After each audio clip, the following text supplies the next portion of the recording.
Você já ouviu falar no Congo? Bem, na verdade eu falo na República Democrática do Congo. Isso porque existem dois Congos de regimes diferentes, mas hoje vamos falar exclusivamente da RDC.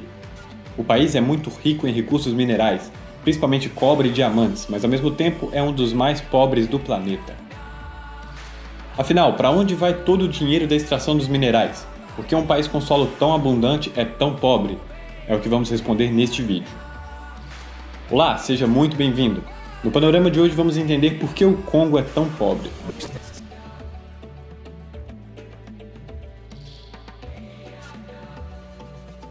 Como você já deve imaginar, o Congo tem uma história muito semelhante à maioria dos países da África subsaariana. O país era uma antiga colônia belga e teve sua independência em 1960. Depois disso, sofreu muito com a Guerra Fria e o país ficou polarizado entre as potências capitalistas e socialistas. A tensão ficou altíssima. Joseph Kasavubu assumiu a presidência e Patrice Lumumba se tornou primeiro-ministro. Mas no mesmo ano, Moise Tshombe, com apoio dos Estados Unidos, Bélgica e França, surge como líder de oposição e organiza uma rebelião contra o presidente eleito. O presidente então decide afastar o primeiro-ministro Lumumba, mas ele não aceita e acusa a manobra política de ser inconstitucional. Em 1961, Lumumba é sequestrado e assassinado, e segundo o livro Lumumba, Africa's Lost Leader, o crime teria sido feito por ordem dos Estados Unidos, França e Bélgica. A ONU intervém e manda tropas de diversos países para tentar apaziguar a situação, inclusive tropas brasileiras. Moise Tshombe decide fugir do país porque todo mundo percebeu que ele estava aliado com os países que ordenaram a morte de Lumumba. Como você deve imaginar, Lumumba foi morto por ser declaradamente um político socialista.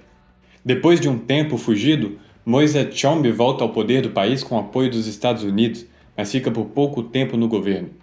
Em novembro de 1965, o futuro ditador Mobutu Joseph Désiré dá um golpe de Estado e assume a liderança do país. Bem, tudo isso que nós falamos até agora aconteceu em apenas 5 anos, isso logo depois da independência. Mobutu estabeleceu uma ditadura forte, mudou o nome do país para Zaire no intuito de mostrar uma mudança de rumo do país nas suas mãos. Mobutu ficou como líder do país por 32 anos e promoveu uma espécie de campanha pró-africanização do Zaire, eliminando qualquer traço de colonização europeia no país. Por exemplo, a capital se chamava Leopoldville, mas trocou de nome para Kinshasa. O próprio ditador mudou seu nome, deixou seu antigo Mobutu Joseph Désiré e se tornou Mobutu Sese Seko. E seu nome completo significa o todo-poderoso guerreiro que, por sua resistência e inabalável vontade de vencer, vai de conquista em conquista deixando o fogo à sua passagem.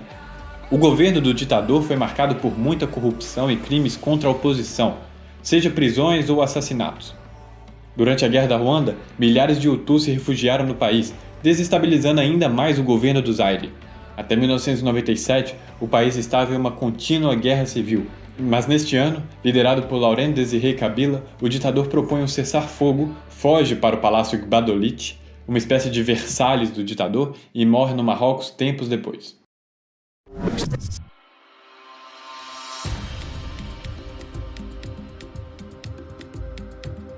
O Congo possui enormes reservas naturais e potencial para se tornar um dos países mais ricos de toda a África. O país africano conta com 80 milhões de hectares de terras aráveis e mais de 1.100 tipos de minerais e metais preciosos, que mostram que somente o solo da República Democrática do Congo já seria capaz de enriquecer o país se fosse bem aproveitado. Voltando às terras aráveis, apenas 10 milhões de hectares estão sob cultivo. Além disso, a mineração ilegal por grupos armados e a guerra constante contribuem para a incapacidade do Congo de lucrar com seus vastos recursos. Talvez se o país investisse em mais infraestrutura, aumentar a quantidade de terra cultivada, a segurança alimentar e o desenvolvimento econômico, a qualidade de vida do país seria capaz de aumentar consideravelmente.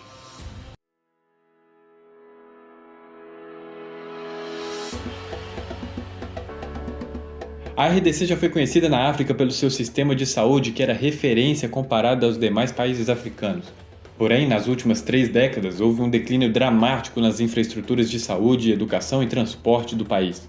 Novamente, a receita de vários conflitos, vasta geografia, florestas densas e baixa densidade populacional continuam a complicar o desenvolvimento de novas infraestruturas.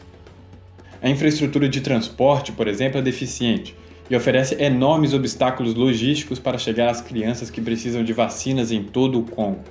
70% da população congolesa não tem acesso a cuidados de saúde, e os hospitais e clínicas em todo o país carecem de equipamento, pessoal, medicamentos e suprimentos. O sistema de educação congolês é de baixa qualidade e bastante inacessível para crianças das áreas rurais.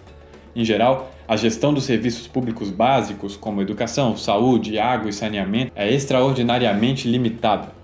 A falta de infraestrutura e a incapacidade econômica de construir novas vias limitam severamente a qualidade de vida dos povos congoleses, proliferando a pobreza na região.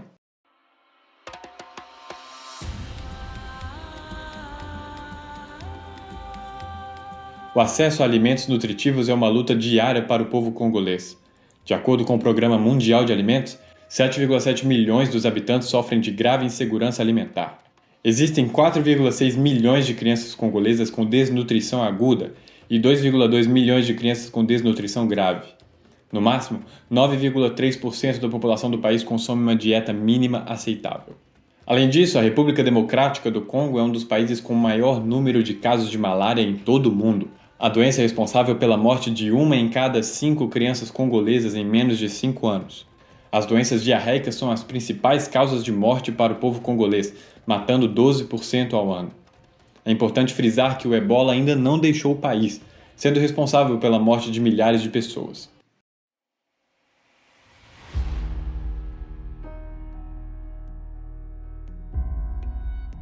O país permanece bastante violento. Conflitos nas províncias de Kasai, Kivu do Norte, Kivu do Sul, Ituri, etc., têm motivado mais de 1 milhão de pessoas a deixarem suas casas em busca de refúgio nos países vizinhos. Embora a guerra no país tenha terminado oficialmente em julho de 2003, a região oriental congolesa continua sendo atormentada pela violência entre diversos grupos armados, disputas de terras e violência sexual, piorando ainda mais a situação. Como já falado anteriormente, o país tem um histórico de ditadores corruptos que foram responsáveis pela paralisação quase completa da economia congolesa.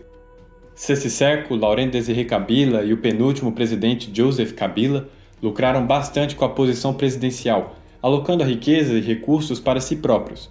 O uso de cargos públicos para lucro pessoal está profundamente enraizado na cultura política do Congo, contribuindo para a má gestão econômica, clivagens étnicas, a erosão da infraestrutura e o aumento da pobreza na RDC. Nós já fizemos aqui no canal um vídeo sobre Botsuana, que é um caso bastante diferente do Congo. Lá a gente comenta quais foram as posturas tomadas pelo governo que transformaram o país em um dos mais prósperos do continente. Pois é, nem toda a África é tão precária como o Congo. Tô deixando o vídeo aqui no card na descrição para você dar uma olhada e comparar os dois países, tá bem? Vamos seguir pro vídeo.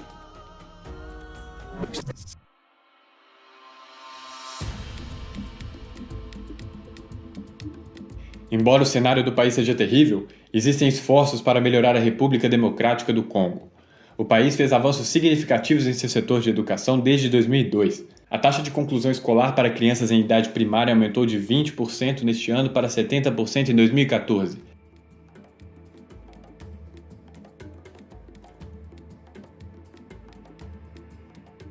Além disso, o governo desenvolveu um plano no setor educacional para 2025, que consiste na melhoria da qualidade de aprendizagem, expandindo o acesso em todas as áreas rurais, locais que antes nem sequer eram alcançados por escolas. O governo da RDC e seus parceiros internacionais também estão buscando resolver as questões de saúde.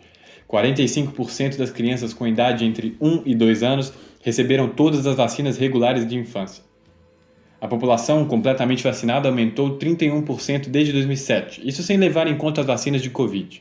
Em 2015, o país recebia fundos pela primeira vez para contraceptivos e demais medicamentos essenciais. Para quem vê de perto ou de longe, a situação do Congo é lamentável. Nesse vídeo aqui você pode entender mais sobre as principais causas da pobreza no país, mas comenta aqui embaixo, na sua opinião, qual foi a maior causa da pobreza na República do Congo? Se você gostou do vídeo e curte esse tipo de conteúdo, se inscreve aqui no nosso canal. Nós produzimos toda semana vídeos como esse aqui em que analisamos o panorama de diversos países. Muito obrigado e até o próximo vídeo.